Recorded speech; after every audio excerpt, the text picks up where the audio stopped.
Most radical road bikes ever. It's hard to imagine a world without bicycles. Ed Hood has been thinking about the past when bikes were innovative in very radical ways that weren't always for the best. Here are his radical and unusual bike designs, some of which are beautiful works of art and some are just plain ugly. Stephen Roche said that when the low-profile design came along, bikes stopped being beautiful. Even though the machines are interesting, it would be a stretch to call them beautiful like you can with a Raleigh, a Bianchi, or Massey from the 1970s. We thought it might be interesting to look at some alternative bicycle designs, and you can decide if they look good or not. Horace Bates. Back in the day of Simon Pure amateurs in the 1930s, the British cycling publications of the day frowned upon publishing images that exhibited the frame builder's brand too conspicuously. Bates developed their double-radius diadrant front forks, which demonstrated more clearly than any decal could who had produced the frame that a certain celebrity was riding. But the double radius wasn't just a gimmick. It was designed to deliver a more pleasant ride. In fact, modern Pinarello forks aren't a million miles removed from Bates in terms of curve, so this wasn't simply a gimmick. The other innovation that Bates introduced was called cantiflex tubing, which was especially drawn for them by Reynolds. This tubing featured a tube wall thickness that was thinner in the middle of the tube in order to save weight. However, the external diameter of the tube was increased so that it did not compromise the tube's strength. The cycling engineers of the 1930s were just as innovative as the cycling engineers of today. Bauer Mercs. For the 1993 Paris-Roubaix, Canadian professional Steve Bauer competed with an Eddie Merckx machine that featured an extremely long wheelbase and an extremely relaxed angled frame. Richard de Jonction, the brother of Motorola DS Knoll, was the one responsible for its design. It features a seat angle of 60 degrees and a wheelbase of around 42 inches, rock shocks, and 185mm cranks. It was cozy and garnered a lot of column inches, but the design was never successful. Dursley Peterson. Created by the Danish inventor Michael Peterson and manufactured in the town of Dursley, located in the United Kingdom. Peterson's design is thin tube suspension and a hammock saddle. Furthermore, according to Henry Moot, after more than a century, Peterson's design continues to be an example of original craftsmanship in a world of mass-produced convention. Peterson bicycles are a link to the past, in a time when cycling gave independence and freedom of movement, to a time when quality was obvious, to a time when details mattered, and to a time when style was beautiful. Putting the saying, beauty is in the eye of the beholder to the test, you can still purchase one in the United States, and it will come equipped with Columbus tubing and Shimano transmission. Flying Gate. The Flying Gate was initially designed by the Baines brothers and given the name VS37, where VS stands for very short. It had a wheelbase measured in inches, but it was quickly given the nickname the Flying Gate due to its unorthodox ultra-short wheelbase. The conversation that Trevor Jarvis had with Bill Baines in the 1970s, in which he asked for permission to relaunch the concept, is often credited with having sparked the renaissance that occurred as a result of the design. Jarvis provided funding for the brief existence of the Anglo-Belgian TJ Glimpse squad so that he could promote the motorcycles more effectively. Although the squad featured riders like Maurice Burton and Bob Carey, not all of them were really compensated for the services that they provided. Following that, during the 1980s, several of the most accomplished English time trial riders, like Martin Pine, favored the monsters. The good news is that Smithy Frameworks in Wales can still construct one uniquely for you according to your requirements if you contact them. Hetchins. From the same era as the Bates came the Hetchins, which is another design to bypass the requirement for decals with those curly chainstays.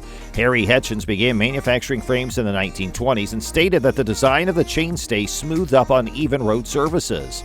However, the chainstay design was also evident on their track frames. The other characteristic for which Hetchins became famous was the exquisite lug work that adorned their bicycles. These lugs were often chromium-plated and crept up the tubes and forks. As items of value for collectors, they have attained notoriety and garnered astronomical prices. R.O. Harrison.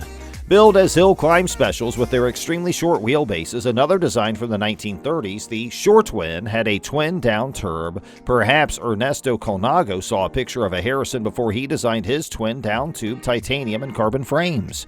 A seat tube coming in ahead of the bottom bracket shell, a feature that Trek later adopted. R.O. Harrison. Yet another design from the 1930s, the Short Twin, had an extremely short wheel. From 1933 to the late 1950s, Harrisons were produced. The father of my good friend Bill Wright possessed one, and it did look to have some degree of coolness over it. Michu Bianchi. The early 1990s witnessed a surge in interest in suspension for road bikes, spurred on by Gilbert Duclos LaSalle's victory in the 1992 and 93 editions of Paris-Roubaix and RockShox Forks. Michu Bianchi. But in 1994, Johan Michu outdid himself by racing a full sus Bianchi, which included a rear single-pivot swing arm, a short aluminum seat tube-mounted rocker link, and a small coil-over shock. Unfortunately, due to a damaged chainstay, the machine was never able to make it to the Roubaix Velodrome. Although it was innovative, it did not have an appealing appearance. Paris Galibier. For this one, we have to go steal it right from the Condor Cycles website.